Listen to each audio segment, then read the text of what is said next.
Yeah, thank you very much. As you're aware, we have been bringing updates about the recount exercise that is taking place at the convention center several times during the course of the day. So this morning I thought, given that there are some new developments, that I just bring you up to date on these issues. Now, when the others speak, the people who are doing their daily updates, they tend to give you the events as they unfold.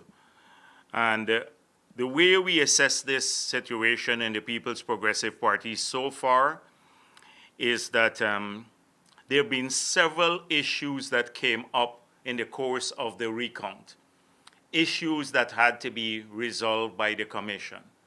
And thus far, and I say thus far, up to this point in time, the Commission has been very proactive in making the decisions to resolve those daily issues that come up so that the transparency of the count could be maintained and that there's clarity and uniformity and no conflict as we move along.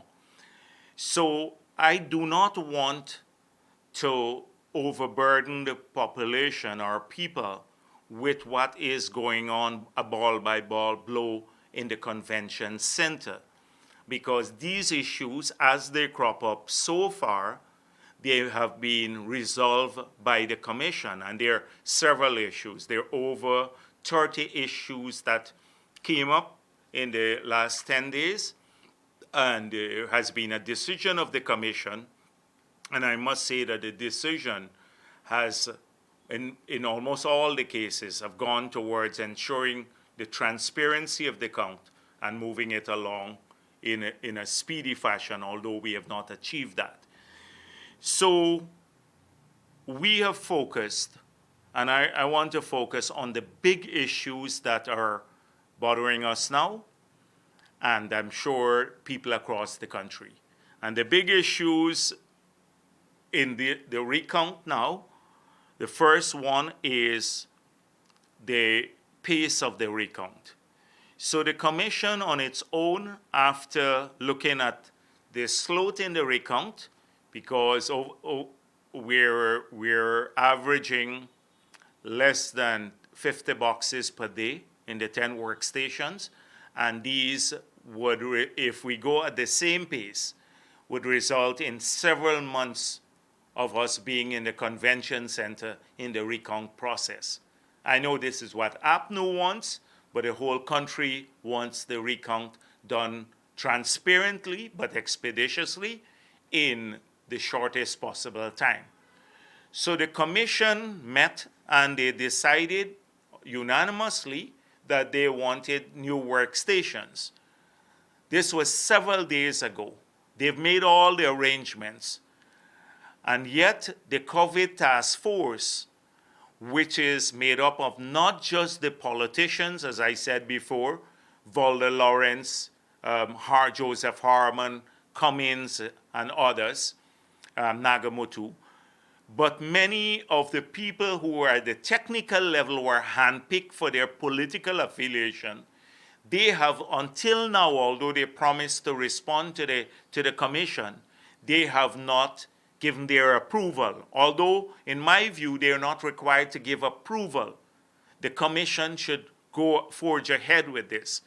The Commission can establish as many, in our view, as many workstations that it wants. The COVID task force just has to ensure that the protocol is maintained. That is the protocol to keep people safe and to avoid contamination. And so that protocol has been established already and is being implemented now in the convention center. When you go there, they test your temperature, you run a gauntlet, you have to wear masks, there's sanitizing of the workstations, a whole range of things have been done to keep the convention center clean and free of COVID. all they need to do is to maintain that. Yet, we have seen, and this is an APNU-inspired delay of the process, because they just want to drag this out longer so they can hang on to power, hoping that by some miracle that something would happen which would alter what is coming out, the results that are coming out of the convention center. And those results, as you've seen, Region 1 recount has been completed, and it practically matches, almost identical to the declared result. And in almost all 400 odd boxes, nearly 500 boxes that have been counted so far, there's been not a single major departure from the SOPs posted and the statements of recount. Just tiny changes based on a recount of, say, rejected ballots and a reinterpretation of those, etc., rejected, spoiled ballots, etc. So that is what they're mortally afraid of. They're afraid that this exercise be completed quickly, and the only basis then for moving forward would be the declarations based on the recount themselves. Each declaration would be made for each region, and then it's a matter of summing those up, and you will see clearly they can then make a declaration as to the winner of the elections. So you've seen that pattern being established already. So right now the commission, this is a major issue, has to stop kowtowing to the COVID task force. They weaponize the government of Guyana, well, the de facto government, with these imposter ministers, pathetic imposter ministers who are running scared, that they need to stop kowtowing to them and make a decision and forge ahead with the recount. And let the COVID task force just come in and see that the protocol is fully implemented, but not to give them handover responsibility for giving approval for workstations to the COVID task force, a bunch of politicians. So that's the first key issue, the issue of increasing the pace of their recount. The second major issue is one that took a turn for the worse yesterday. And it just tells you the mindset of Granger and the administration that he has. That they have such a siege mentality. They're so paranoid about everything. They just want to hang on at all costs. So Granger got Cummins to write a letter on his behalf to the senators and to the congressmen who wrote him. Now you would understand that the United States administration, the executive, has taken very, very strong positions at Mr. Pompeo's level, the Secretary of State level. They have spoken about sanctions against Guyana should should a government be sworn in on the basis of the fraudulent results. But what has happened in the last week is that the Congress weighed in, and the House of Representatives issued a statement. A bipartisan group of congressmen issued a statement calling on Granger to ensure that everything is done to have the recount be done in a credible, transparent, legal manner, and urging him to allow the Carter Center and the IRI to return to Guyana. Now you know that Carter Center and many other observers were accredited for the elections. Their accreditation did not expire. There's a law governing the accreditation. Didn't expire. The elections have not been completed as yet because there has been no declaration of the their winner. So they are fully by law entitled to be here and observe the elections. So then what happened is that request from the congressmen was bolstered by another bipartisan group of senators who, with very powerful senators, who also urged Granger to allow the return of the Carter Center or the international observers. So this letter that emerged at Granger's, on behalf of Granger from Ms. Cummings, the de facto Minister of Foreign Affairs, rejecting the request from the executive branch through the ambassador, and also the request from the senators and the congressmen for something that they should really be doing, and they should be, which if Granger wants to enhance the transparency of the process, they should have as many observers here as possible. He totally rejected this. This is unbelievable. But what is even more important for me is the principle that Granger has kept saying all along. You know, he's like Pontius Pilate. All the wrongdoings, etc., is not not his doing. He has been respectful of the law, he's respectful of the process, and GCOM is an independent body. That has been his argument all along, and he will abide by their conclusions. This has been his argument. Yesterday, in that letter, he departed from that position because the letter is full of these benign things again. For example, the president is pleased to note that the international observer missions reported that elections were conducted in a free, fair, and peaceful manner without violence, civil disorder, or social disruption. This is what Granger is saying through the letter that went out on his behalf yesterday.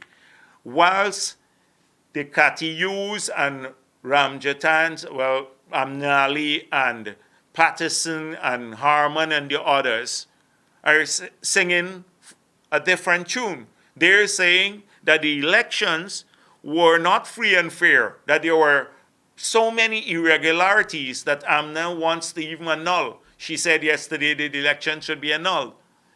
So Granger said yesterday that he's pleased to note that the international observers commenting on the conduct of the elections on polling day all concluded that it's free and fair. And then he goes on with a series of benign kind of explanations as though his party is not to be blamed for the state we're in. So he said a team of people challenged the agreement that we had for the CARICOM team to supervise the elections. It's not some people, it's his party, his agents, and it is his commissioners who've been blocking the recount thus far. And so he writes this benign letter to the congressman, but then refuses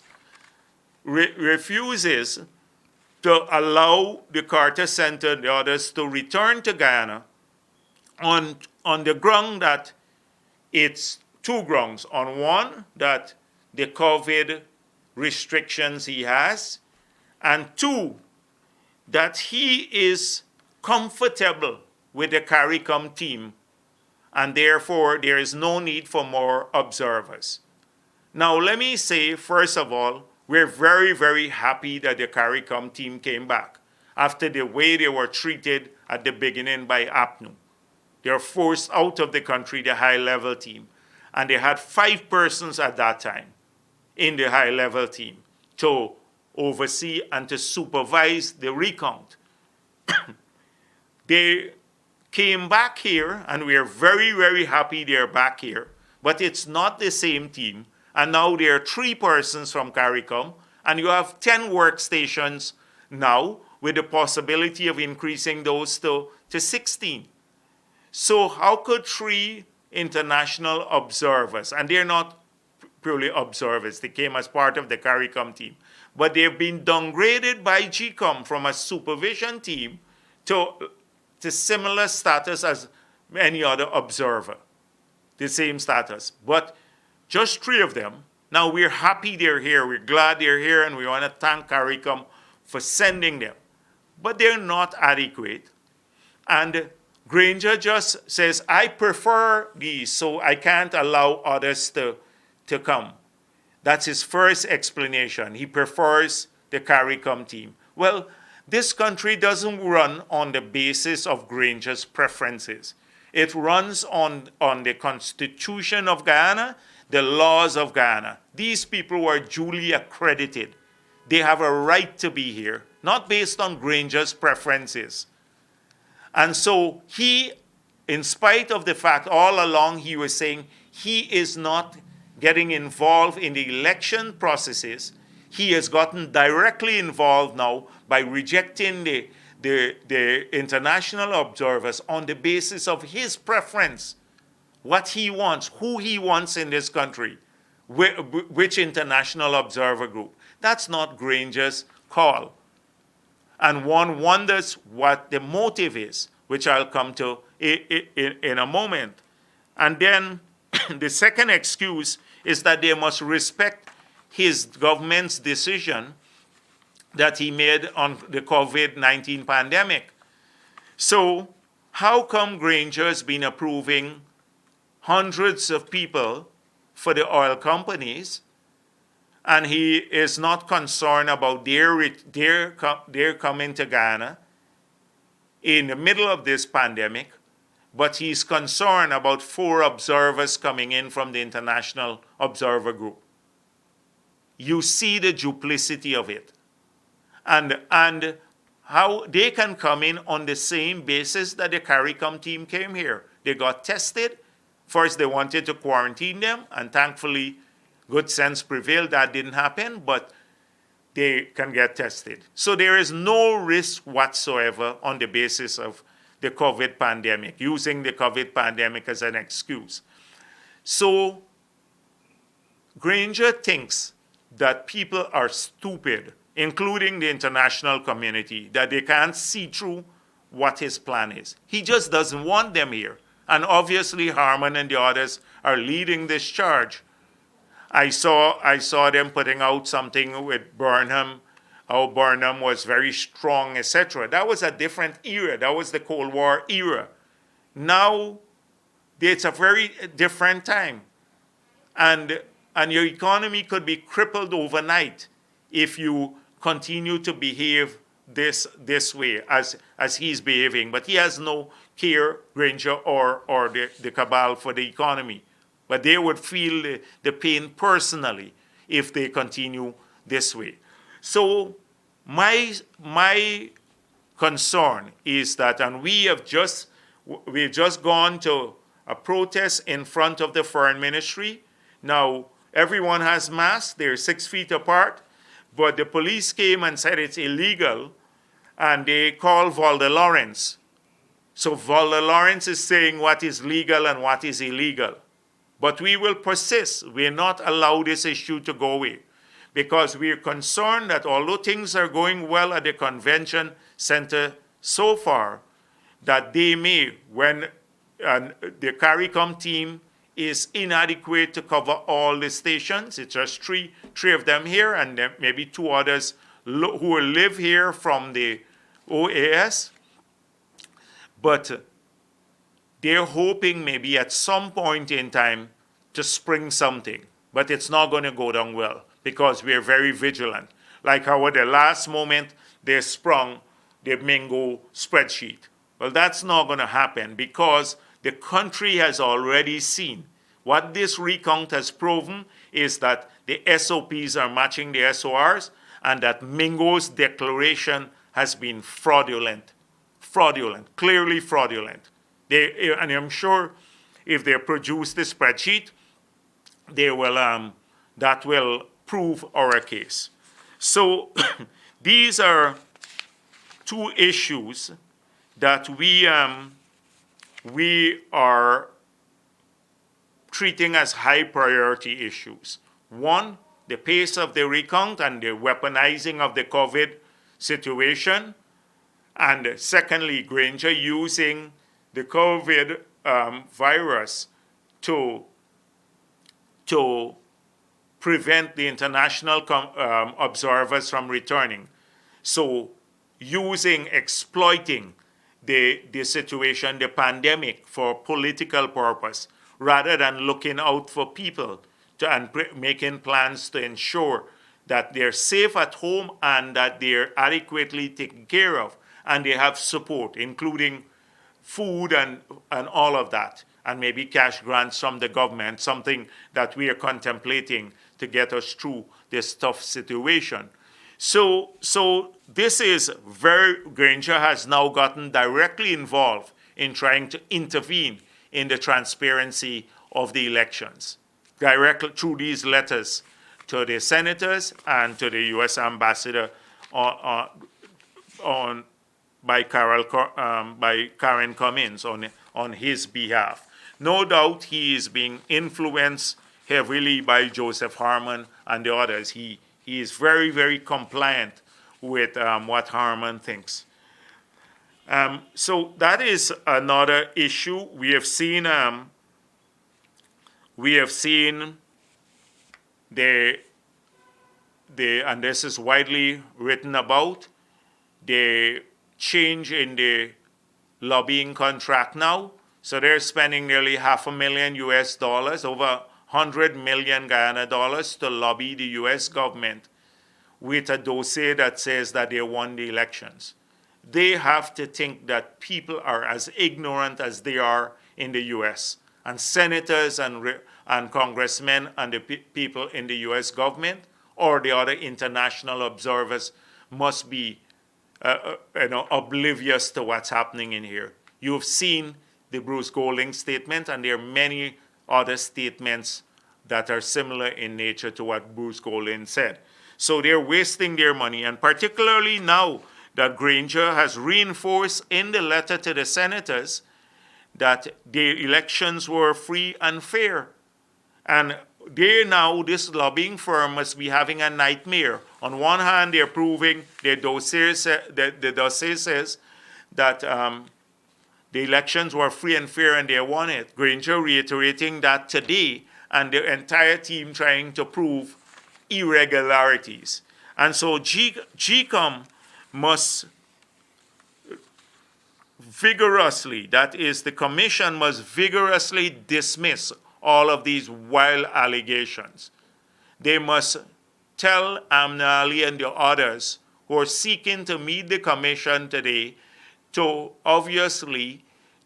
try to get them to derail the recount. They want to probably derail the recount by getting GCOM to run after the wild charges they're making, the allegations that can't be substantiated by any fact. They have not proven a single case of fraud, not a single case of fraud, not a single one. And many of the people they listed are people who are alive as dead people, are alive and well.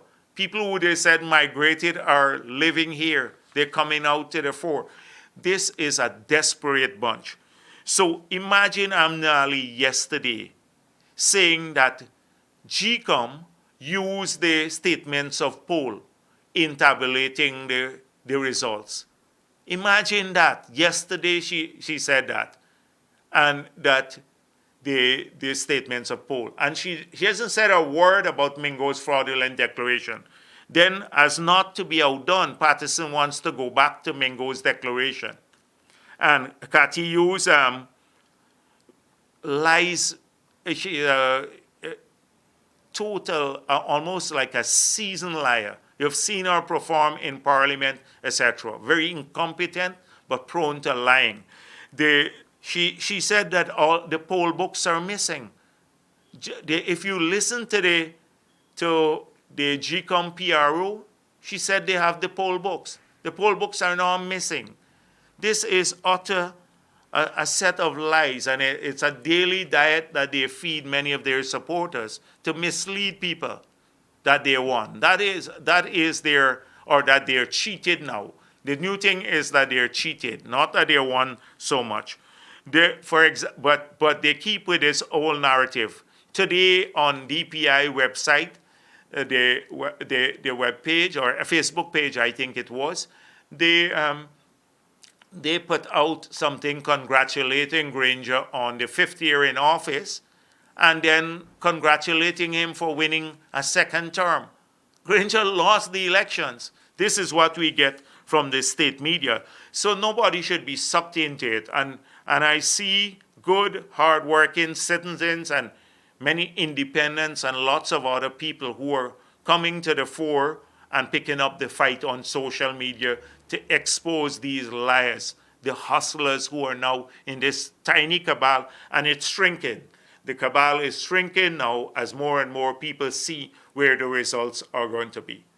The results are very, very evident now from the recount of about 20% of the boxes. Very, very evident that the PPP won the elections. And that all we see now is a pathetic, sad, you look at their faces, it's almost like they're unconvinced, but they come out there to show some face because they're scared of the millions that they're stashed away. I wonder how they would find if they're paying, just imagine they're paying from their own resources. That's what they claim. $500,000 to this lobbying firm. But what somebody said to me, that's small money for people like Harman and Patterson. That's small money for Harman and Patterson and the others. So they're very worried about these issues. So today, let me just make it clear, because we don't want people to think that we're crying wolf over every situation. There have been lots of issues from the beginning of the recount, but to be fair to GCOM and the staff, that so far, I can't speak about the future. If that will change, we'll bring that to you. But so far, we've seen a real attempt at professionalism with the occasional slippages. We have seen a number of issues come up, but the Commission has resolved those in a timely manner to allow the recount to proceed thus far. They still have some big issues to tackle. These are two of them that I mentioned today. They need to call for the return of the international observers, that is the Commission, because they re-invited the international observers just a few weeks ago. And they must insist that Granger and the COVID task force don't stop the international observers from coming in. They must forge ahead and establish the additional workstations in spite of the blockages that they are receiving from the COVID task force.